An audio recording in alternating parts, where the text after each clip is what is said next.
என்னுடைய குருநாதர் ஐயா ஆதித்ய குருஜி அவர்களுக்கு வணக்கம். இந்த வீடியோவில் எதை பற்றி பார்க்க போகிறோம் அப்படின்னு பார்த்தீங்கன்னா, கோல்சாரம், அதுதான் கோச்சாரம் அப்படின்னு சொல்லுவாங்க. சரி, நம்ம பேசிக்காக நான் எப்படி கோச்சாரத்தை எடுப்பேன் அப்படின்ற மாதிரி சில விஷயங்களை நான் சொல்கிறேன்.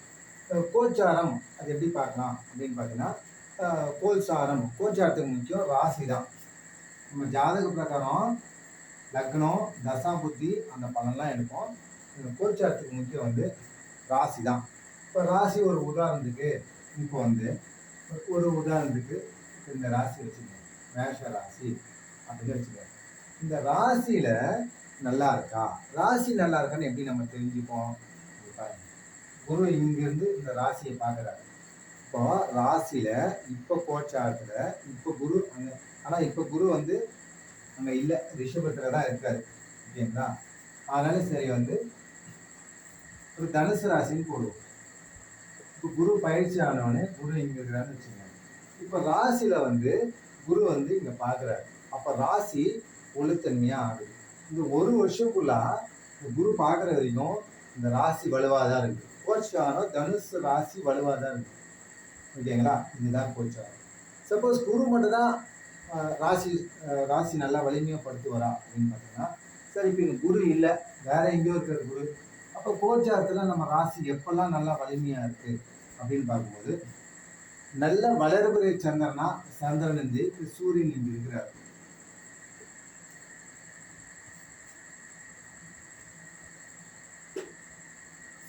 சூரியன் இங்க இருக்கிறார், சந்திரன் இங்க வளர்பிறை சந்திரனா வந்து நம்ம ராசியை பார்க்கிறார்.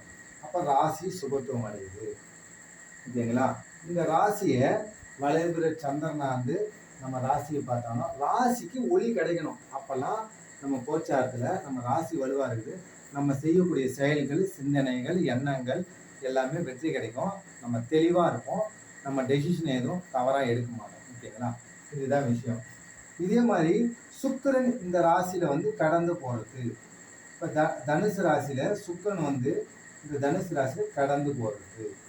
ஒண்ணு குரு பார்க்கணும், இல்ல குரு இந்த ராசியில இருக்கணும், இல்லைன்னா சுக்கிரன் இந்த ராசியில இருக்கணும், சுக்கிரன் இந்த ராசியை இங்க இருந்து பார்க்கணும், இல்லைன்னா சந்திரனே நல்ல ஒளிநிலையில இருந்து இந்த ராசியை பார்க்கணும், இந்த ராசியிலே இருக்கணும். இந்த மாதிரி இருந்தாதான் இது வந்து அந்த ராசி கோல்சாரம்.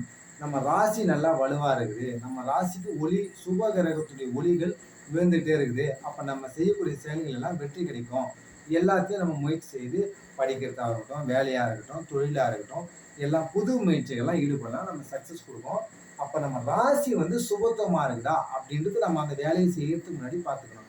சுபத்துவமாக தான் குரு பார்க்கறது, குரு இருக்கிறது, சுக்கிரன் பார்க்கறது, சுக்கிரன் அந்த ராசியில கடந்து போகிறது, அந்த ராசி புள்ளிய. ஓகேங்களா?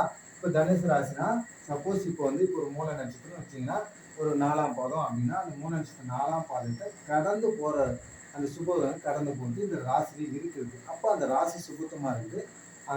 அந்த டைமிங்ல நம்ம எந்த சுப காரியங்களும் செய்யலாம். அந்த தனுசு ராசியில பிறந்தவங்க, நீங்க எந்த ராசியில பிறந்தீங்களோ அப்போ குருவோ சுக்கிரனோ வளர்பிறை சந்திரனோ நகர்ந்து போகும்போது பார்வை பார்க்கும்போது சுப விஷயங்களை செய்து பாருங்க, உங்க சக்சஸ் ரேட்டு அதிகமா இருக்கும். நல்ல நல்ல அனுகூலமான பலன்கள் வந்து உங்களுக்கு கிடைக்கும். இதுதான் ராசி வந்து ஒளித்தன்மையாகுது.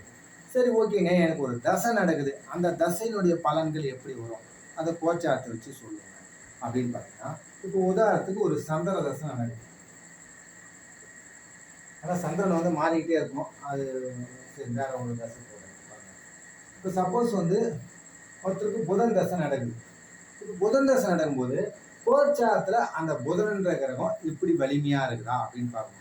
இப்போ இன்றைய கோச்சாரத்துல பாருங்க, இப்போ இங்க சூரியன் இருக்கிறார் 24 டிகிரியில் இருக்கிறார், இங்க புதன் 1 டிகிரியில் இருக்கிறார், சுக்கிரன் 1 டிகிரியில் இருக்கிறார், ராகு 2 டிகிரியில் இருக்கிறார், சனியும் இங்கே இருக்கிறார். இப்போ புதன் வந்து இங்க நீச்சபங்க ராஜயோகம் அடைஞ்சாலும் குரு இங்க இருக்கிறார், இந்த பரிவர்த்தனை அடைஞ்சாலும் புதன் வந்து நீச்சபங்க ராஜயோகம் அடைஞ்சாலும் கோச்சார ரீதியா புதன் பாதிக்கப்பட்டுதான் இருக்கிறார். அப்போ புதன் தசை நடக்கிறவங்களுக்கு பார்த்தீங்கன்னா இந்த பலன் வந்து 100 ரூபாய் கொடுக்கணும் அப்படின்னு பார்த்தீங்கன்னா இந்த 50 ரூபாய் தான் கொடுக்கும். அப்படி இல்லையா 100 ரூபாய் தர வேண்டிய காசு வந்து ஸ்டேவ் ஆகும், அது தள்ளி போகும். நமக்கு வர வேண்டிய காசு தான், நடக்க வேண்டிய விஷயம் தான், ஒரு ஃபைல் மூவ் ஆகணும் தான், ஆனால் அது சைன் பண்ணாமல் மூவ் ஆகாமல் அப்படியே ஸ்டேவ் ஆகிட்டு இருக்கும். இந்த புதன் வந்து எப்போ வந்து சப்போஸ் அப்படி இங்கே இருக்கிற புதனும் வந்து ஃபைலை மூவ் பண்ண அப்படின்னா பௌர்ணமி சந்திரனுடைய பார்வையில இந்த புதன் இருக்கும்போது அந்த தடை நீங்கும். இல்லைன்னா சந்திர அதியோகத்துல இங்க சந்திரன் இருக்கும்போது இங்க சந்திரன் இருக்கும்போது சந்திர அதியோகத்துல புதன் வந்து இங்க இருக்கிறார், அப்போ இந்த தடை நீங்கும். இதே மாதிரி இப்போ புதன் வந்து நான் படிப்பு சம்பந்தமா ஒரு அப்ளிகேஷன் வந்து காலேஜுக்கு போடணும், ஆனா எனக்கு புதன் தசை தான் நடக்குது, எனக்கு புதன் புத்தி தான் நடக்குது, நான் அப்ளிகேஷன் போடணுமே, நான் என்ன பண்ணலாம் அப்படின்னு பார்த்தீங்கன்னா இந்த காலகட்டத்தில் இங்க பாருங்க சந்திரன் இங்க இருக்கும்போது சந்திரன் இங்க இருக்கும்போது இந்த சந்திர கேந்திரத்துல புதன் இருக்கும்போது இங்க இருந்தாலும் சந்திர கேந்திரத்துல இங்க இருந்தாலும் சந்திர கேந்திரத்துல சந்திர அதியோகத்துல புதன் இருக்கும்போது சந்திரனுடைய பௌர்ணமி நேர் பார்வையில புதன் இருக்கும்போது இந்த புதன் வந்து இங்க ராகுவோட சனியோட சேர்ந்திருந்தாலும் அந்த பாவத்தம் விலகி இந்த புதன் நல்லாவே வேலை செய்வாரு. புதன் சம்பந்தமா நம்ம எஜுகேஷன் சம்பந்தமா ஒரு அப்ளிகேஷன் போடுறது இது மாதிரி விஷயங்கள்லாம் இந்த காலகட்டத்தில் மட்டும் இந்த இடத்துல ராசி இருக்கும்போதெல்லாம் நம்ம எடுக்கக்கூடாது. இந்த நாட்களை சூஸ் பண்ணி நம்ம ஒரு அப்ளிகேஷனை போடலாம். இதுதான் புதன் தசை நடக்கக்கூடியவனுக்கு. கோச்சாரத்துல புதன் பலவீனமா இருந்தாலும் அந்த புதன் கோச்சாரத்துல பலவீனமா இருந்தாலும் எப்பெல்லாம் பலமடையாதுன்னு பார்த்தா சந்திர கேந்திரத்துல இருக்கும்போது சப்போஸ் குருனுடைய பார்வை கிடைக்குது, குரு இங்க இருக்கிறாரு அப்படின்னா ஒன்றும் பிரச்சனை இல்லை. அந்த கோச்சாரத்துல அந்த கிரகம் பலவீனம் அடையக்கூடாது, அப்பதான் அந்த தசை தரக்கூடிய முழு பலனும் நம்ம அனுபவிக்க முடியும். சப்போஸ் புதன் புத்தி நடக்குது, அதே தான் புதன் நாங்கள் கோச்சாரத்துல இன்றைய கோச்சாரத்துல நம்ம ஜனராஜி கால ஜாதகத்துக்கு அனுப்பி தசை இயங்கும். அந்த தசாநாதன் இப்போ புத்திநாதனும் நன்றாக இருக்கும். இப்போ புத்திநாதன் புதனா இருக்கும்போது வேலை நடக்கணும், ஆனா ஏன் டிலே ஆகுதுன்னா கோச்சாரத்துல புதன் வீக்கா இருக்கிறாரு. அப்ப அது எப்ப சரியாகணும்னு பார்த்தீங்கன்னா எப்ப இந்த புதனுக்கு சுப ஒளி கிடைக்குது. இல்லைங்க இங்க புதனை வந்துட்டு இங்க வந்துட்டாருங்க, இப்ப குரு வந்து இங்கதான் இருக்கிறாரு.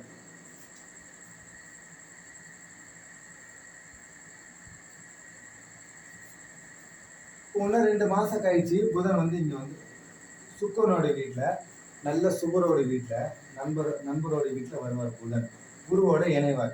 இப்போ இந்த புதன் தசை நடக்குறவங்க புதன் புத்தி நடக்குறவங்க எல்லாமே கியூர் ஆகிடும். தடைப்பட்ட காசு வர வேண்டியதுலாம் தடைப்பட்டது தாமதப்பட்டதுலாம் எல்லாமே கியூர் ஆகிடும். இதுதான் கோச்சாரத்துல நம்ம தசாநாதனும் புத்திநாதனும் அந்த பிளானட் எப்படி சுபத்துவமா இருக்குதா அப்பதான் அது சக்சஸ் கொடுக்கும். புதன் சார்ந்த ஒரு தொழில் செய்ய போறோம் அப்படின்னா இந்த கோச்சாரத்துல அந்த புதன் சுபத்துவமா இருக்கும். அந்த மாதிரி நேரங்கள்ல நம்ம அந்த தொழிலை செய்யலாம். கல்வி சம்பந்தமா ஒண்ணு நம்ம செய்ய போறோம் அப்படின்னா கோச்சாரத்துல புதன் சுபத்துவமா இருக்கும். இது மாதிரிதான் இருக்காரு, ஆனா நான் செய்தே ஆகணும் அப்படின்னா அட்லீஸ்ட் ஒரு 5-6 நாளாவது தள்ளி இந்த சந்திர கேந்திரத்திலோ இந்த மாதிரி அமைப்புகளை வரும்போது சூஸ் பண்ணுங்க. இதை மாதிரி வெவ்வேறு பிளானட் எடுத்துக்கலாம். இப்போ உதாரணத்துக்கு பாருங்க,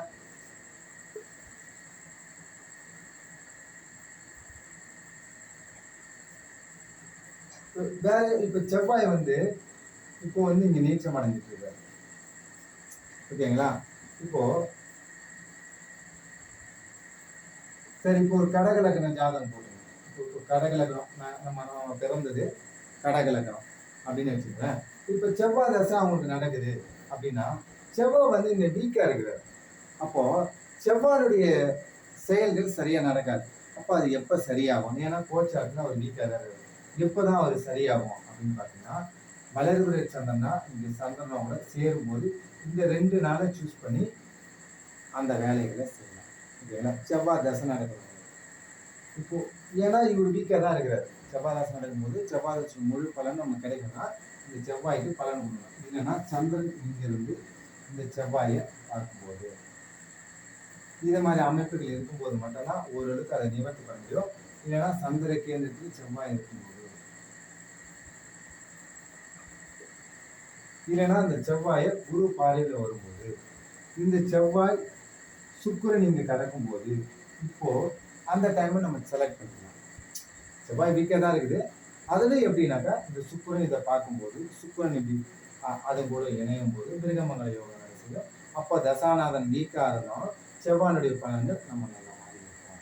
ஓகேங்களா? அந்த மாதிரி நம்ம எந்த தசை நடந்தாலும் அந்த பிளானட் கோச்சாரத்துல இன்றைய கோச்சாரத்துல அது பலமா இருக்குதா, பலமா இல்லாத இருந்தாலும் அது ஓரளவுக்காவது சுபகிரகத்தோட தொடர்பு இருக்கிறனால நம்ம சூஸ் பண்ணிட்டு செவ்வாய் சார்ந்த தொழில்களை ஆரம்பிக்கலாம், செவ்வாய் சார்ந்த விஷயங்களை நம்ம செய்ய ஆரம்பிக்கலாம். இதுதான் கோச்சாரம் பார்க்கறது. ஓகேங்களா? தசாநாதனும் புத்திநாதனும் கோச்சாரத்துல எப்படி இருக்காங்க அப்படின்றத வந்து நம்ம கவனமா பார்க்கணும். சப்போஸ் ஒருத்தங்களுக்கு வந்து திருமணம் ஆகியிருக்கு. ஓகேங்களா? இப்போ ஒரு உதாரணத்துக்கு கும்ப லக்னம், அவங்களுக்கு திருமணம் ஆகியிருக்கு. இப்போ திருமணம் ஆகியிருக்குன்னா அவங்களுக்கு எப்போ குழந்தை பேர் கிடைக்கும் அப்படின்னு டிலே பண்ணுறாங்க. திருமணம் ஆகி ஒரு 6-7 மாதம் ஆயிடுச்சு. எல்லாரும் கேட்குறாங்க எப்போ திருமணம் கிடைக்கும் அப்படின்னு பார்த்தீங்கன்னா வெயிட் பண்ணிட்டு இருக்காங்க. இப்போ 5ஆம் அதிபதி யாரு கும்ப லக்னத்துக்கு? புதன். அந்த புதன் வந்து கோச்சாரத்தில் வீக்காக இருக்கிறார். நம்ம கும்ப லக்னத்துக்கு 5ஆம் அதிபதியான புதன் வந்து கோச்சாரத்தில் வீக்காக இருக்கிறார். அப்போது எப்படி குழந்தை பிறக்கும்? அப்போது டல் அடிக்கும், கஷ்டம் தான்.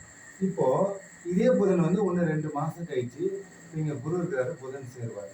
இங்கேயும் குரு புதன் சேர்க்க நடப்படும். குரு பயிற்சிக்கு அப்புறம் இங்கே புதன் சேர்க்க, இந்த புதன் சுக்கிரனாவோட சேருவார். இந்த புதன் பௌர்ணமி சந்திரனோட அமைப்பில் வருவார், சந்திர கேந்திரத்தில் வருவார். இந்த மாதிரி காலகட்டத்தில் வரும்போது இந்த புதன் 5ஆம் அதிபதியான புதன் கும்பலக்கணத்தில் பிறந்து குழந்தை பேருக்காக வெயிட் பண்ணிட்டு இருக்காங்க.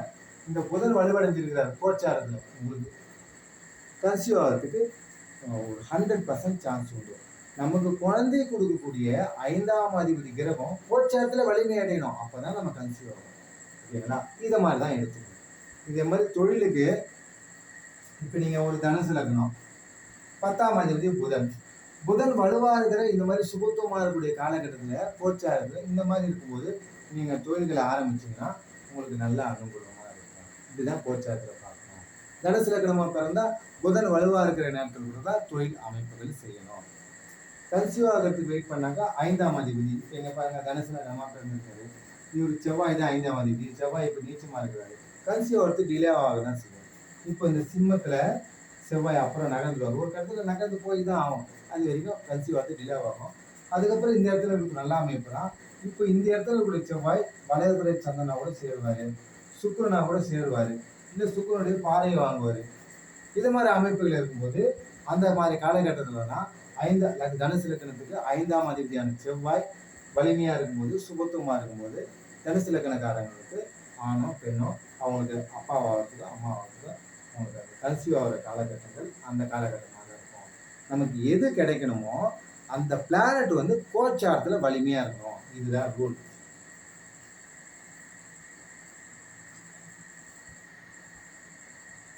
நம்ம படிக்கிறதா இப்போ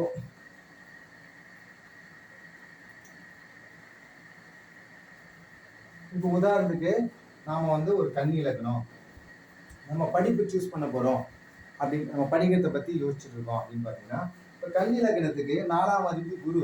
4ஆம் அதிபதி குரு நல்ல அமைப்பில் தான் இருக்கிறாரு. உச்ச சுக்கரனோட வீட்டை உச்சனோட வீட்டுல பரிவர்த்தனை அடைஞ்சிருக்கிறாரு. சுக்கரன் பரிவர்த்தனை, அதெல்லாம் நல்ல அமைப்பு தான் இருக்குது. இப்போ கன்னி இலக்கண ஜாதகத்துக்கு படிப்பு சம்பந்தமான நல்ல விஷயங்கள் பண்ணலாம். இப்போ கன்னி இலக்கணத்துக்கு 4ஆம் அதிபதி குரு, வீடு வாங்கணும்னு நினைக்கிறேன், செய்யலாம். கோச்சாரத்துல குரு நல்லா இருக்கிறாரு, 4ஆம் அதிபதி நல்லா இருக்கிறாரு. அம்மா சம்பந்தமா தன் சுகம் சம்பந்தமா நான் கார் வாங்கலாம்னு நினைக்கிறேன், கன்னி இலக்கணத்துக்கு 4ஆம் அதிபதி குரு கோச்சாரத்துல வலிமையா இருக்கிறாரு, தாராளமா செய்யலாம், கார் வாங்கலாம். இந்த மாதிரி எந்த பாவக வேலையை செய்யப்படுமோ நம்ம லக்ன அடிப்படையில அந்த கிரகம் கோச்சாரத்துல வலிமையா இருந்தா அதை சார்ந்த வேலைகள் வந்து நமக்கு வெற்றி கிடைக்கும், தாராளமா செய்யலாம். ஓகேங்களா? சரி, எப்பெல்லாம் வந்து கோச்சாரத்துல நம்ம செய்யக்கூடிய வேலைகள்லாம் நெகட்டிவ் நடக்கும் அப்படின்னு பார்த்தீங்கன்னா, இப்போ ஒரு உதாரணத்துக்கு தனுசு ராசின்னு வச்சுக்கோங்க. ஓகேங்களா? இந்த தனுசு ராசிக்கு 8ஆம் இடத்துல சந்திரன் டிராவல் ஆகும். சந்திராஷ்ட நாட்கள் நமக்கு இன்னைக்கு சந்திராஷ்டமம் அப்படின்னா அந்த நாட்களை தவிர்த்து வைக்கலாம்.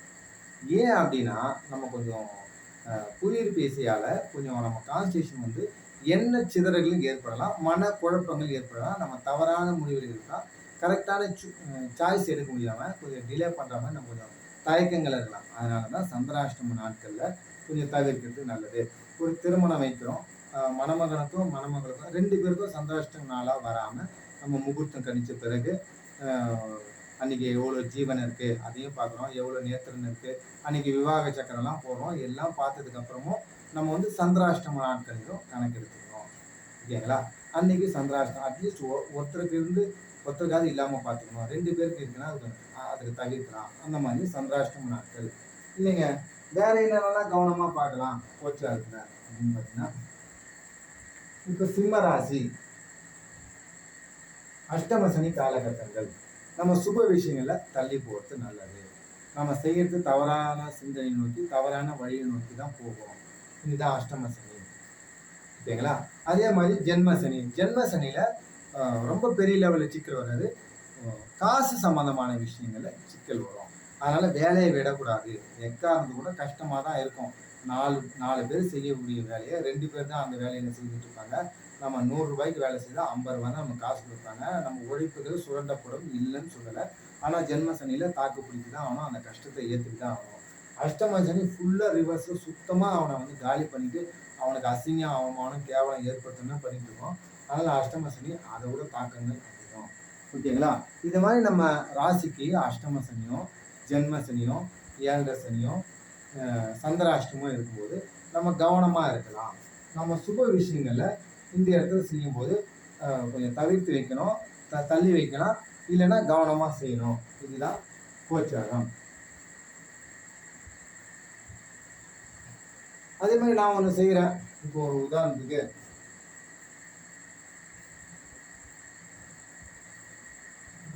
ஒரு சிம்ம லக்னக்காரர் ஏதோ ஒரு செயலை செய்யணும் அப்படின்னு நினைக்கிறாருன்னா அவர் எப்பெல்லாம் சூஸ் பண்ணலாம் அப்படின்னு பார்த்தீங்கன்னா, அவருடைய லக்னாதிபதி சூரியன் பலமா இருக்கிற நாட்கள்ல நம்ம சூஸ் பண்ணணும். சூரியன் இங்கேயே ஆட்சியா இருக்கிறார், கோச்சாரத்துல இங்க உச்சமா இருக்கிறார், கோச்சாரத்துல இது மாதிரி கோச்சாரத்துல சூரியன் சனியினுடைய பார்வையோ, ராகுனுடைய இணைவோ, கேதுனுடைய இணைவோ, அமாவாசை சந்திரனுடைய இணைவோ இல்லாம அந்த சூரியன் கோச்சாரத்துல சிம்ம லக்னம், லக்னாதிபதி சூரியன் கோச்சாரத்துல குருவனுடைய பார்வையிலையோ, குருனுடைய இணைவிலையோ, சுக்கரனுடைய இணைவிலையோ, பௌர்ணமி சந்திரனுடைய பார்வையிலையோ இருக்கும்போது அப்போ அந்த கோச்சாரத்துல லக்னாதிபதி சிம்ம லக்ன அதிபதி வந்து வலுவா இருக்கலாம். எந்த வேலையும் தடை தாமதம் இல்லாம 100% சக்சஸ் இருக்கும். தாராளமா செய்யலாம். எதை பத்தி கவலை பண்ண தேவை. அந்த மாதிரி நாட்களை நம்ம சூஸ் பண்ணிக்கணும். இப்ப சிம்ம லக்னம் சூரியன் இங்க இருக்கிறாரு, பௌர்ணமி அன்னைக்கு சூஸ் பண்ணிட்டு போகலாம். நம்ம எந்த வேலையை ஆரம்பிக்கிறோமோ அன்னைக்கு ஆரம்பிச்சுட்டு போகலாம். ஓகேங்களா? இதை மாதிரி நம்ம வேலைகளையும் செய்யலாம். இப்போ ஒரு லக்னத்துல பிறக்கணும்னா அந்த லக்னாதிபதி வலுவா இருக்கிற நாட்களை நம்ம சூஸ் பண்ணிடணும். அந்த பிளானட் வந்து நம்ம லக்னாதிபதி வீக்கா இருக்கிறனால நம்ம சூஸ் பண்ணணும். எப்போ வலுவா இருக்குறது குருனுடைய சேர்க்கை பார்வை, சுக்கரனுடைய சேர்க்கை, பௌர்ணமி சந்திரனுடைய பார்வை, இது மாதிரிதான் உதாரணம். இதுதான் லக்னாதிபதி வலுவா இருக்கணும் நம்ம செய்யும்போது. ஓகேங்களா? அதே மாதிரி இன்னொன்னாக்கா நம்ம லக்னத்துக்கு அட்டமாதிபதி. சப்போஸ் ஒரு உதாரணத்துக்கு இப்போ கன்னி லக்னம்னு வச்சுங்க. அட்டமாதிபதி செவ்வாய் வந்து இப்போ நீச்சமா இருக்கிறாரு. அப்போ அட்டமாதிபதி நீச்சமா இருக்கும்போது அப்போ நமக்கு சில தொந்தரவுகள் கொடுக்க பார்ப்பாரு. அப்போ அட்டமாதிபதி நீச்சமா இருந்தாலும் அந்த டைம்ல நம்ம கவனமா இருக்கணும்.